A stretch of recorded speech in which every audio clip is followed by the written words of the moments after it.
بسم اللہ الرحمن الرحیم الحمد للہ وکفا وسلام علی عبادہ الذین اصطفى اما بعد اعوذ باللہ من الشیطان الرجیم بسم اللہ الرحمن الرحیم وآتوا النساء صدقاتہن نحلہ الی آخرہ وقال النبی صلی اللہ علیہ وسلم من رزقہ اللہ امرأة صالحة فقد اعانہ علی شطر دینہ فَلْيَتَّقِ اللَّهَ فِي الشَّطْرِ الْبَاقِي او كما قال علیہ الصلاة والسلام صدق اللہ العظیم وصدق رسولہ النبی الکریم۔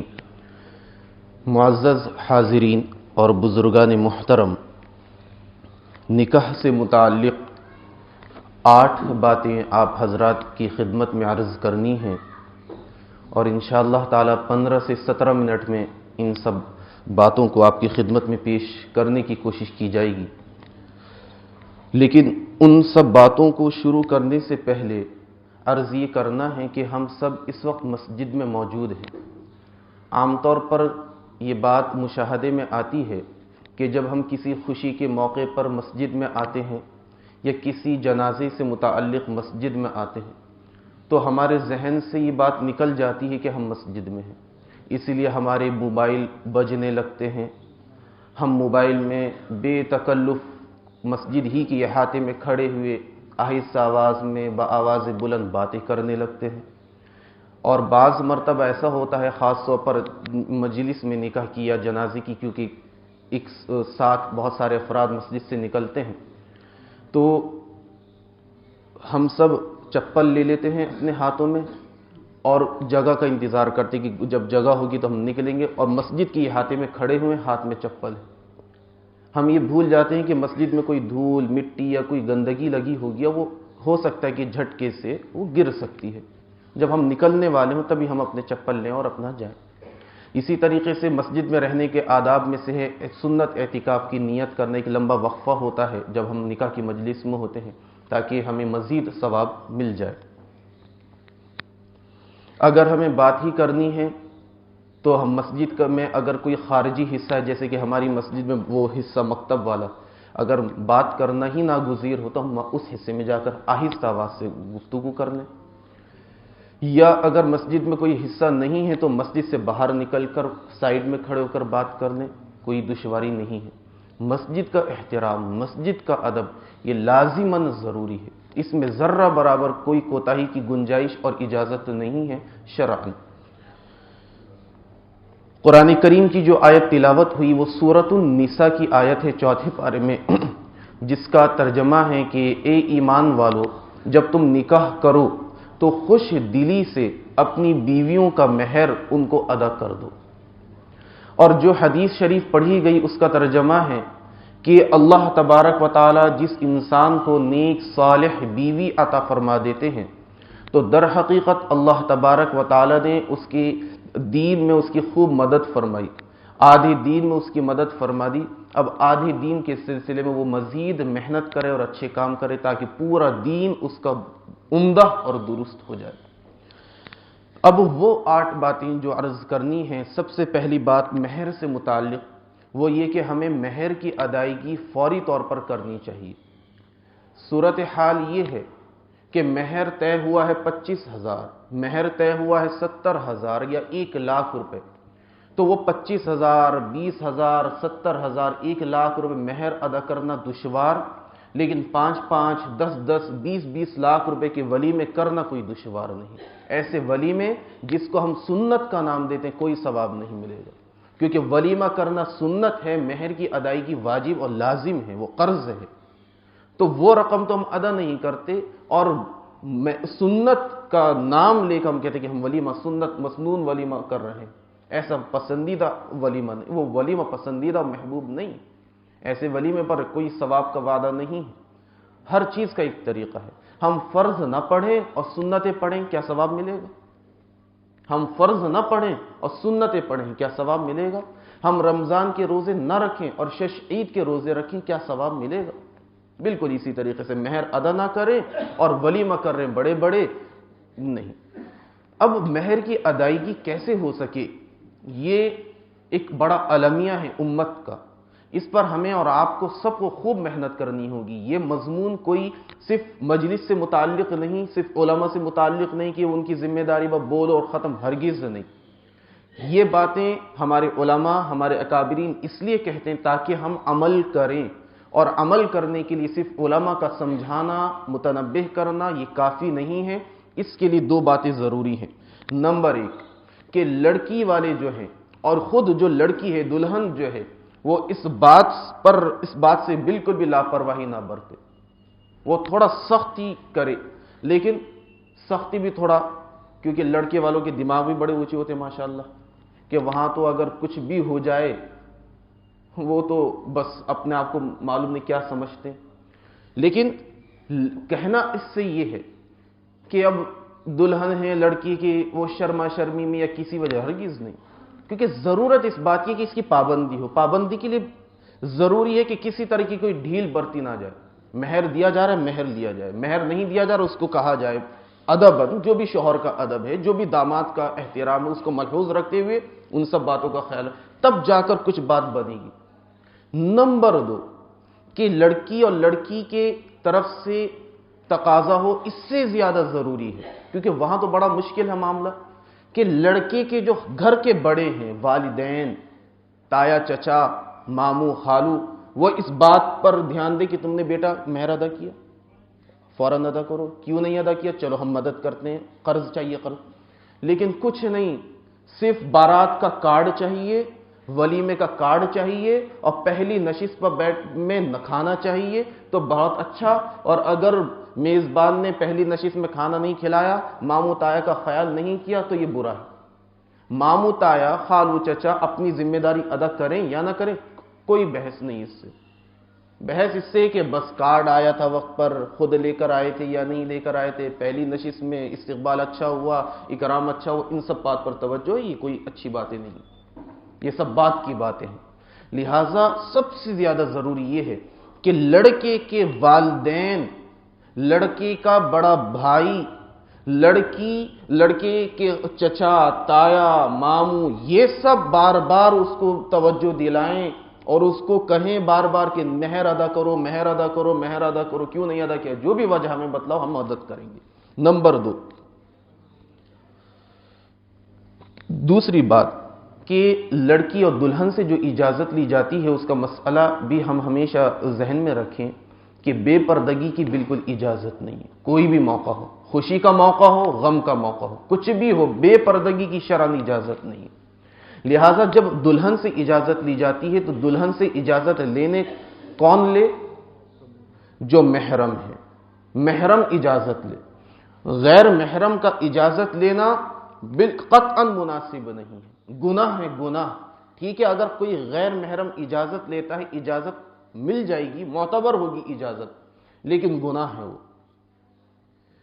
اب محرم کون ہے دلہن کے؟ اس کے والد محترم، اس کے سگے چچا، اس کے سگے تایا، اس کا سگا بھائی، اس کے سگے ماموں، اس کا سگا بھانجا، اس کا سگا بھتیجا، جو سمجھدار بڑا ہو، ان سب باتوں کو سمجھتا ہو، تو یہ محرم ہے، بس یہی اجازت لیں. ان کے علاوہ جو اور دیگر غیر محرم ہیں ان کو قطعاً اجازت لینے کی اجازت نہیں ہے. اگر لے لیں گے تو اجازت معتبر ہوگی لیکن گناہ ہے. دوسرا اسی سے متعلق مسئلہ کہ جس وقت وکیل صاحب اجازت لینے جاتے ہیں دلہن سے تو وکیل صاحب کے ساتھ دو گواہوں کا جانا قطعاً ضروری نہیں ہے، بالکل بھی نہیں. کیونکہ دو گواہ جائیں گے، جتنی بھیڑ جائے گی اتنی زیادہ بے پردگی کا خدشہ ہے. جب وکیل کافی ہے تو بس ختم. گواہوں کی ضرورت اس وقت ہوتی ہے جس وقت ہم لڑکی سے اجازت لیتے ہیں، جس وقت قاضی صاحب خطبہ پڑھتے اس وقت گواہوں کی ضرورت ہوتی ہے. لڑکی سے اجازت لیتے وقت صرف وکیل کا ہونا کافی ہے. نمبر 3، یہ بھی آج امت مسلمہ، امت محمدی علی صاحبی الصلاۃ والسلام کا المیہ ہے کہ ہر نکاح کی مجلس میں فوٹو اور ویڈیوز، یہ بھی اس وقت قابو پایا جا سکتا ہے جب گھر کے بڑے اس پر توجہ دیں. لیکن افسوس بالائے افسوس، ظلم بالائے ظلم یہ ہے کہ چھوٹوں پر قابو کب پائیں گے؟ جب یہاں چھوٹوں پر قابو کیسے پایا جا سکتا ہے؟ یہاں تو بڑے بڑے نمبر آگے کھڑے ہوتے ہیں فوٹو کھنچوانے کے لیے، گروپ فوٹو. فوٹو کھینچنا ناجائز اور حرام ہے. ہم اس مسئلے کو مانیں نہ مانیں، ہمارے ماننے نہ ماننے سے کچھ نہیں ہوتا. قرآن و حدیث کا فیصلہ، علماء کا اتفاقیہ فیصلہ ہے کہ فوٹو کھینچنا کسی بھی شکل میں جائز نہیں ہے. 2-4 شکلیں مستثنی ہے، پاسپورٹ، آدھار کارڈ وغیرہ وغیرہ، بالکل بھی اجازت نہیں. اور شادی کے موقع پر تو اتنا بڑا ظلم ہوتا ہے کہ ابھی دلہن کی منہ دکھائی دلہن نے بھی نہیں کی اور سارے خاندان میں دلہن کے فوٹو وائرل ہو جاتے. کتنی بڑی بے غیرتی اور کتنی زیادہ بے حیائی اور عریانیت کی بات ہے. خاندان کے سب کو معلوم ہوتا ہے کہ کیا ہو رہا ہے، لیکن خاندان کا کوئی بڑا نہیں اس پر تنبیہ کرتا، کوئی نکیر نہیں کرتا. اس بڑے کی شان میں گستاخی ہو جائے تو ماموں ناراض، تایا ناراض، چچا ناراض، لیکن اللہ کی شان میں، اللہ کے نبی کی شان میں گستاخی ہو رہی ہے، کوئی ناراض نہیں ہوتا. اصل ناراضگی وہ اللہ اور اللہ کے رسول کی ہے، انسانوں کی نہیں. یہ آج ہمارا المیہ اور یہ ہے آج ہمارا ایمان. لہذا فوٹو ویڈیوز قطعا نہیں. نوجوان خاص طور پر یہاں پر بھی موجود ہیں، بالکل بھی اجازت نہیں. یہ خوشی کا موقع ہے. یہ تو ایسی بات ہو گئی جیسے کہ طلاق دینے کے بعد شوہر کہتا ہے جی غصے میں تھا، خوشی سے نہیں دی، غصے میں دی. بھیا غصے میں ہی دی جاتی ہے طلاق، کوئی خوشی سے کوئی نہیں دیتا. فوٹو بھی ایسے ہی کھینچے جاتے خوشی کے موقع پر. اب یہ کہنے جی خوشی کا موقع ہوتا ہے کبھی کبھی. یہی تو اصل امتحان ہے کہ تم اس خوشی کے موقع پر اللہ کے فیصلوں کو ترجیح دیتے ہو یا شیطان کی بات مانتے ہو. یہی تو اصل امتحان ہے. اور امتحان ہے کیا؟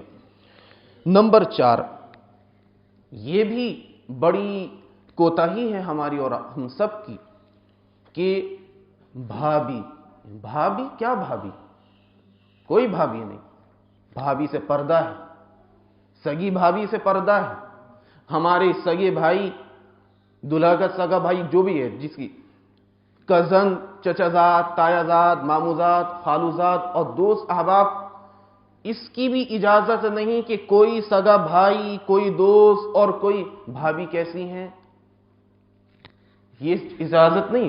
اگر کسی موقع پر ہمیں معلوم ہے کہ ہمارے گھر کی رشتہ داروں میں کسی کی طبیعت خراب ہے خاتون کی، تو اگر ہمیں وہ پوچھنا ہے تو گھر میں خیریت ہے سب، یہ الفاظ ہوتے ہیں.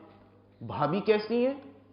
اتنا کھل کر ہمارے نوجوان اپنے ساتھیوں سے، اپنے کزن سے سوال کرتے ہیں کہ نہ سوال کرنے والے کو شرم آتی ہے، نہ جھجک محسوس ہوتی ہے. اور بیچارہ جواب دینے والا اگر جھجک بھی محسوس کرے وہ کیا کر سکتا ہے؟ اس میں بھی کوتاہی ہمارے بڑوں کی ہے. اس کی بالکل اجازت نہیں. فرمایا کہ دیور تو بھابھی کے حق میں کیا ہے؟ زہر ہے. اس جیسے الفاظ ہیں. جب سگا دیور زہر ہے تو دوست، دیگر کزن وغیرہ، اس کی اجازت نہیں. اگر کوئی لڑکا اپنے رشتہ داروں پر سختی کرتا ہے اور وہ برا مانتے ہیں تو وہ اپنی خیر بنائیں اور انتظار کریں اللہ تبارک و تعالیٰ کی ناراضگی کا کہ ایک انسان عمل کرنے کی کوشش کر رہا ہے اور ہم اس کو عمل کرنے سے روک رہے ہیں. ہم عمل نہیں کرتے اور دوسرے کو روکے، یہ اور بڑا گناہ ہے. اس طرف ہمارے بڑوں کی اور ہماری خود کی توجہ ہونی چاہیے، کیونکہ لڑکی کے ماں باپ نے بڑی اعتماد کے ساتھ ہمیں ذمہ دار سمجھتے ہوئے، ہمیں عقل مند سمجھتے ہوئے، ہمیں دیندار سمجھتے ہوئے اپنی بیٹی ہماری نکاح میں دی ہے. اس کا ہم ناجائز فائدہ نہ اٹھائیں شوہر ہونے کا کہ جی میں شوہر ہوں، کہ ہماری دوست بھی دیکھنا چاہ رہا ہے، دوست بھی آنا چاہ رہا ہے، خالو بھی اور فلاں. ہرگز نہیں. ہمیں ان سب باتوں کا خیال رکھنا چاہیے. نمبر 5 کہ اس ازدواجی زندگی کو خوشگوار بنانا ضروری ہے. اس کے بغیر گاڑی نہیں چل سکتی. یہ ایک عبادت ہے، اللہ تعالیٰ سوال کریں گے. اس ازدواجی زندگی کو، شادی شدہ زندگی کو خوشگوار پرسکون کیسے بنایا جا سکتا ہے؟ بنیادی طور پر 3 باتوں کا ہم خیال رکھیں. نمبر 1، قوت برداشت. لڑکا ہو شوہر یا بیوی، یا بیوی کی ساس، بیوی کی نند، قوت برداشت کہ اگر شوہر سے کوئی غلطی ہو رہی ہے، زیادتی ہو رہی ہے، بیوی برداشت کرے. اگر بیوی کی طرف سے کچھ غلطی ہو رہی ہے، شوہر برداشت کرے. بہو کی طرف سے اگر کوئی غلطی ہو رہی ہے، ساس برداشت کرے. جتنا قوت برداشت ہوگی یہ رشتہ اتنا ہی خوشگوار بنے گا. اور جتنا ہم اپنے حقوق کا مطالبہ کریں گے کہ میں ساس ہوں، میں نند ہوں، اور میں جٹھانی ہوں، اور میں شوہر ہوں یا میں بیوی ہوں، تو یہ رشتے نبھ نہیں سکتے، اور اگر نبھ بھی جائیں گے تو خوشگواری کے ساتھ نہیں نبھیں گے، بڑی کوتاہیوں کے ساتھ نبھیں گے۔ نمبر 1 قوت برداشت۔ نمبر 2 امید نہ لگانا، کہ کوئی کسی سے امید نہ رکھے۔ ساس انتظار میں بیٹھی ہوئی کہ اب بہو آئے گی تو وہ ساری کام کرے گی، نن اب انتظار میں کہ اب میرے بچوں کا سارا خیال یہ رکھی کہ میں مارکیٹ جاؤں گی اور گڑگاؤں جاؤں گی، ساکت کے مال میں جاؤں گی اور اپنے بچے اپنی بھابھی کے حوالے کر کے چلی جاؤں گی۔ امید رکھنا، شوہر کا امید رکھنا کہ اب بیوی آ رہی ہے تو وہ ساری میری خدمتیں کرے گی، یا بیوی امید لگائے شوہر سے یا ساس سے۔ جب امید پر وہ سامنے والا کھرا نہیں اترے گا تو لڑائی ہوگی، تکلیف ہوگی بہت زیادہ۔ ہم امید نہ رکھیں، میں اپنا کام خود کروں گا، چاہے میں شوہر ہوں، چاہے میں بیوی ہوں، چاہے میں ساس ہوں، چاہے میں نند۔ اور اگر ہم کام ہی چاہتے ہیں تو پھر ہمیں معذور بننا پڑے گا، دونوں ہاتھوں سے، دونوں پیروں سے، مزید دونوں آنکھوں سے، تو پھر تو کوئی بات نہیں، پھر تو خدمت لیں کتنی بھی لیں۔ تیسری چیز کہ شوہر کا بیوی سے، بیوی کا شوہر سے خوب خوب محبت کرنا۔ اس پہلو کو ذکر کیوں کیا جا رہا ہے وہ سمجھیں کہ یہ جو محبت ہے، یہ جو رشتہ محبت کے بغیر نہیں نبھ سکتا۔ یہ محبت کا بات اس لیے ذکر کی جا رہی ہے کہ یہ محبت جو ہے ہمارے اور آپ کے اختیار میں نہیں ہے ہی نہیں، یہ مکمل طور پر اللہ تعالی کے قبضے میں۔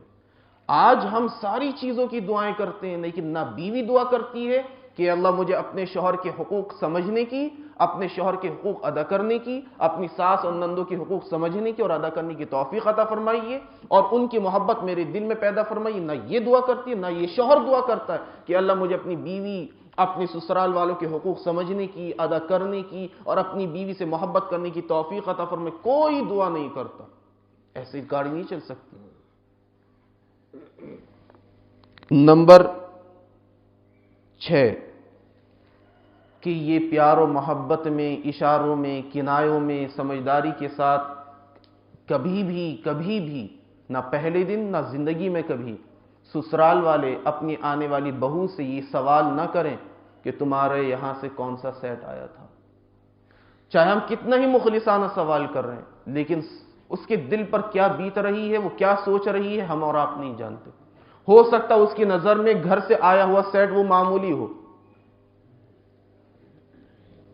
اس کے لیے یہ سوال کتنا چبھتا ہوا ہے وہ اندازہ ہم اور آپ نہیں کر سکتے۔ تمہارے گھر سے کیا مطلب، تمہارا گھر وہ بھی ہے یہ بھی ہے، دونوں ہی گھر اس کے، یہ کیا مطلب کہ تمہارے گھر سے کیا ہے، یہ کوئی سوال نہیں، بالکل بھی اجازت نہیں کہ تمہارے گھر سے کون سا سوٹ آیا تھا، کون سے چپل آئے تھے، کون سا، ہرگز نہیں، بالکل بھی نہیں۔ نمبر 7 کہ جب ہمارے ہاں جو بھی کھانے پینے کا پروگرام ہوتا ہے اس میں ہم ابھی تک الحمدللہ اتنا خیال رکھتے ہیں کہ خواتین کا انتظام الگ، مردوں کا انتظام الگ، لیکن وہاں پر ایک کوتاہی ہے ابھی بھی۔ اگر ہم نے اس غلطی پر ابھی بھی قابو نہیں پایا تو چند سالوں میں ہمارا بھی شمار انہی لوگوں میں ہوگا کہ جن کے ہاں سب مکس گیدرنگ ہوتی ہے۔ کیا ہے وہ چیز؟ وہ چیز ہے کہ لڑکی خواتین کا انتظام جس پورشن میں، جس حصے میں، وہاں کھلانے والے سارے لڑکے ہوتے ہیں ماشاءاللہ، وہ کتنے نیک ہوتے ہیں وہ تو آپ اور ہم جانتے ہیں۔ اللہ نے کسی کو نیک نہیں مانا اس معاملے میں، یاد رکھیے گا، اللہ نیکی نہیں مانتے اس معاملے میں کہ یہ تو بہت نگاہ نیچے رکھتا ہے۔ اللہ نہیں مانتے کہ تم نگاہ نیچے رکھو یا اوپر رکھو، تم اندھے بھی ہو تب بھی تمہیں جانے کی اجازت نہیں کسی عورت کے سامنے۔ لیکن آج افسوس کی بات یہ ہے کہ اس طرف بڑے بڑے دینداروں کی توجہ نہیں ہے۔ بعض مرتبہ بعض حضرات نے یہ بتایا کہ بعض جگہ تو بالکل غیر ٹینٹ والے انتظام کرتے ہیں لڑکے، اور وہ کیا خرافات مچاتے ہیں، کوئی شرم نہیں ان خواتین کی، والدین کو کوئی شرم نہیں، ان خواتین کے شوہروں کو کوئی غیرت نہیں، ان خواتین کے بھائیوں کو کوئی غیرت نہیں کہ ہماری بہنوں کو، ہماری ماؤں کو کوئی اجنبی کے دیکھ رہا ہے کیسے کوئی غیرت نہیں، کوئی غیرت نہیں، کوئی شرم نہیں۔ اس طرف سختی کے ساتھ توجہ دینے کی ضرورت ہے، یہ بھی ذمہ داری گھر کے بڑوں کی۔ اب گھر کے بڑے اتنا نہیں، بس یہ کوئی بات نہیں، یہ کوئی بات نہیں بالکل بھی، اللہ تعالیٰ کی سخت پکڑ ہوگی۔ اور آخری بات معزز حاضرین، وہ علماء سے متعلق، علماء کے احترام اور اعزاز سے متعلق وہ یہ ہے کہ نکاح کی مجلس میں اکثر و بیشتر نہیں، تقریباً ہر مجلس میں یہ دیکھا جاتا ہے کہ اس مجلس میں جو علماء موجود ہوتے ہیں 2 4 5، ان کے تعلق سے ہماری ذمہ داری یہ ہونی چاہیے، اس کا باقاعدہ اہتمام ہونا چاہیے کہ ہم ان کو سامنے بٹھائیں، جو بھی اعزازی جگہ ہے۔ اگر ہمیں تو معلوم ہے ہمارے کتنے علماء مہمان ہیں، ہمارا اس ذمہ داری ہے جس سے عوام کے دل میں علماء کا اعزاز اور اکرام پیدا ہوگا۔ آج جو دوری ہے وہ دوری قرب میں بدلے گی۔ اور اسی طریقے سے آج افسوس کی بات یہ ہے کہ ہمارے علماء جن کا مقام و مرتبہ سب سے اونچا ہے نبیوں کے بعد عوام الناس میں، آج انہیں نکاح کی مجلس میں چھواری کی تھیلی، کوئی ویسی تو کوئی بات نہیں، لیکن انہیں بھی ہاتھ پھیلانا پڑتا ہے۔ ہونا یہ چاہیے معزز حاضرین کہ جب نکاح کی مجلس میں چھواروں کی تھیلی تقسیم کی جائے، باقی کوئی چیز نہیں، کوئی ایسی چیز کوئی کہ انہیں کچھ نہیں ملتا، نعوذ باللہ، بہت ملتا اللہ تعالیٰ، لیکن طریقہ، ادب، اکرام، اعزاز وہ یہ کہ جو بانٹنے والا اس کو پابند بنایا جائے کہ مجلس میں جتنے علماء ہیں ان کو دیکھ لو، پہلے سب سے پہلے ان کو دیا جائے بڑی تسلی کے ساتھ، ان کو دینے کے بعد احترام کے ساتھ پھر عوام میں تقسیم کرنا شروع کیا جائے۔ اس طریقے سے ہمارے دلوں میں علماء کا احترام اور اکرام پیدا ہوگا۔ اللہ تعالیٰ اس مجلس میں ہونے والی نکاح کو بے حد قبول فرمائے۔ وآخر دعوانا ان الحمد للہ رب العالمین۔